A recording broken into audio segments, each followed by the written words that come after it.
Anybody want to go through torture? Super Mario World was released on the Super Nintendo as a launch title in 1990. Then, it was in the Super Mario Advance series in 2001 for Japan, and all other regions got the game in 2002. So why does other regions get the game almost a half a year later? I don't know, translating? Yeah, Mario does talk a lot in this game, doesn't he? No matter what though, I feel like this is one of the Mario games that's been jammed into everyone's head. I feel like randomly one of these days I'm going to shout out one of the names of the Mario games by accident. A disease likely to spread throughout the body, normally appearing on the face that doesn't cause harm. Super Mario World.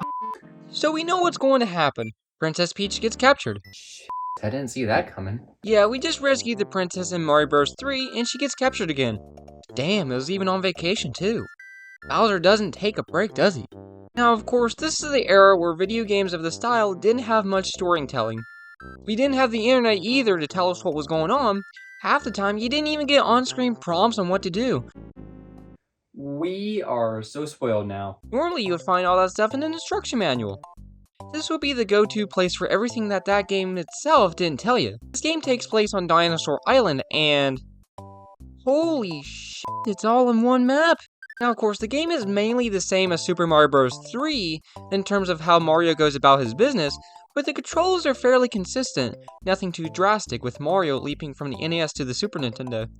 This time Yoshi gets added. Holy shit, take me back! Yeah, this game doesn't break any boundaries in terms of graphics. Now that title goes to Doom running on a stellar 2 frames per second. So basically, Yoshi is a safeguard. He can jump on pretty much any enemy and kill them instantly. If not, he can jump on dangerous surfaces, and that would normally hurt Mario, and stand on them. Eat anything you can pick up, either store or just swallow. Yeah, he looks like a depressed lizard. Come on, he's a bit too droopy. Or a bit too excited. And then eating multiple fruits gives you a power-up. And B, a jump pad. Yeah, this was the most brutal method, but it does save you from losing a life in the game. So which one's worse, getting hit with the Super Nintendo or being fucked over by the Super Nintendo on how difficult Super Mario World is? And then an item box for you to save an item inside for emergencies. And then the 7 Koopalings. Yeah, these were really annoying. On to Mario Party 2. The Koopalings return from Super Mario Bros. 3, which they haven't got any better. It goes from the order Iggy, Morton, Lemmy, Ludwig, Roy, Wendy, and Larry. I mean, these battles are fine, yet it's so strict on the timing, or they're just not cooperating in general. This is what it looks like when the Koopalings are cooperating, and then when they don't.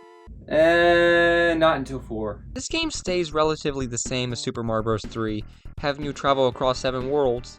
You're telling me I have to put up with the same bullshit 7 times? And a final time with Bowser. Yeah, there are technically 9 worlds in this game. On the map, there are secret passages that can take you to a star world, housing 5 different levels. Let's not get too carried away now and start f***ing things up. The overall gameplay is fine. The controls are tight, which I like. The difficulty is up there though, and I think this was a hardware thing rather than a developer thing. The enemies spawn right where you're going 90% of the time, and it doesn't help that there's a bit of popping in this game. Yes, you thought this issue was new and bad today? Think again. Super Mario World is the champion of bullshit thrown your way. I'm officially taking that title away from Hell's Kitchen on the Nintendo DS. Only on Tuesdays. Of course, we have the new feather power-up. Now riddle me this, Nintendo. Why did you make it the same as the Tanuki Leaf from Mario 3? It depends on your definition. I mean, sure, it does allow the ability to hold the jump button rather than jam it inside your Nintendo controller. And then you can fly as long as you can keep rather than a timer. But why?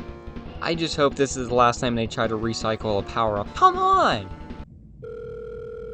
Damn, this is a Wii remote. Now, of course, to cheer us up, Yoshi is here.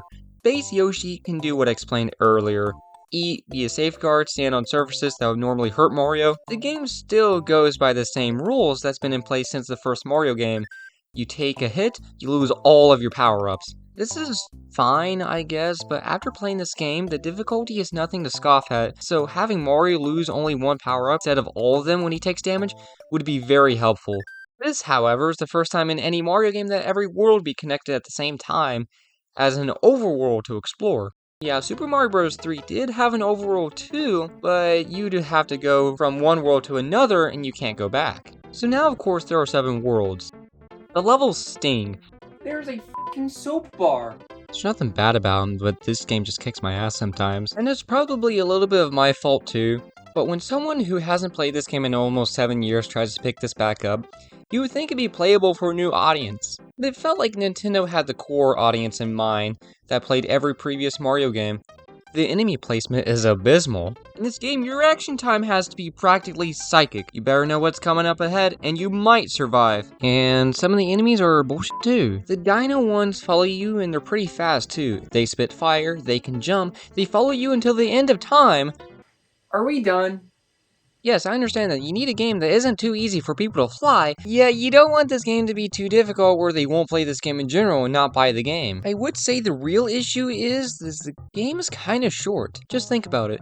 If we were to calculate the normal route and see how long that takes to get to the end of the game doesn't take long to get to the final boss and finish the game because many people would consider that if you beat the final boss, then you finish the game. And the levels in the Star World are just bonuses. World 1's fine.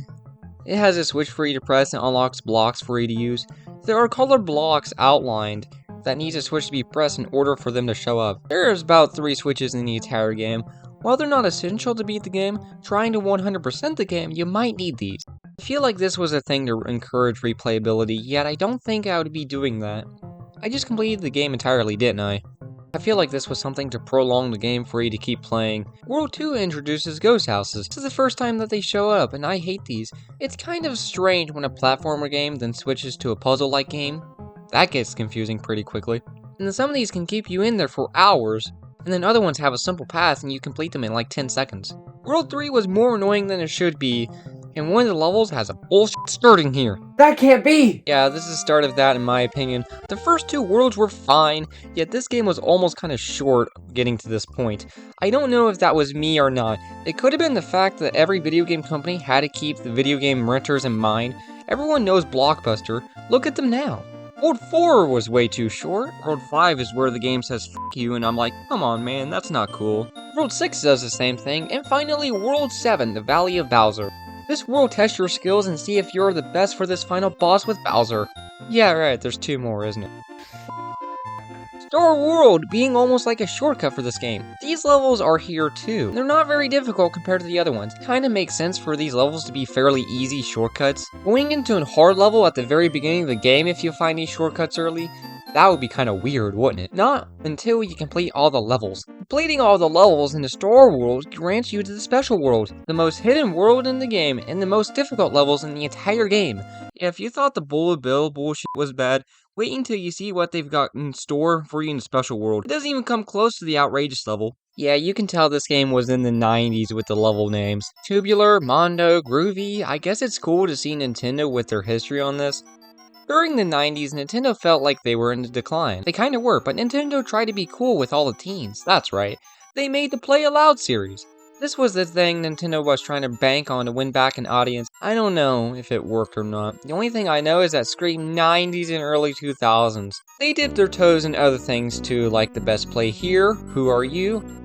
And the one I consider to be a part of this too is the more recent of the 3DS era, There's No Play Like It.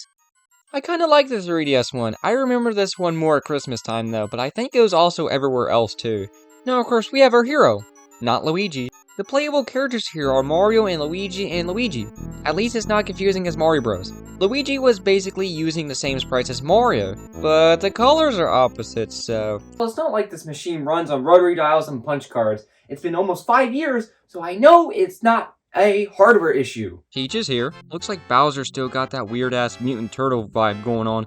We don't see him as Ken-friendly until Super Mario 64 where he looks like a stuffed plush toy. But we only see him once in normal gameplay, and I'm fine with that. Dolphins are a supporting character, giving you a ride in water levels. Yoshi, he has multiple variants. Yoshi has different variants of himself. Green Yoshi, the most standard Yoshi you can go against. Blue Yoshi, he's not someone you want to run down a dark alley with, trust me on this one. Red Yoshi spits fire no matter what enemy you eat. And Yellow Yoshi makes sand clouds. Never mind about Blue Yoshi, I'm scared of Yellow Yoshi. And if I were to give a summary of this game right now, we can't because there is a Game Boy Advance version. Alongside Super Mario Advance series, Super Mario World was there to make the system live a bit longer. This at its core is pretty much an enhanced port. There's no drastic change from the original.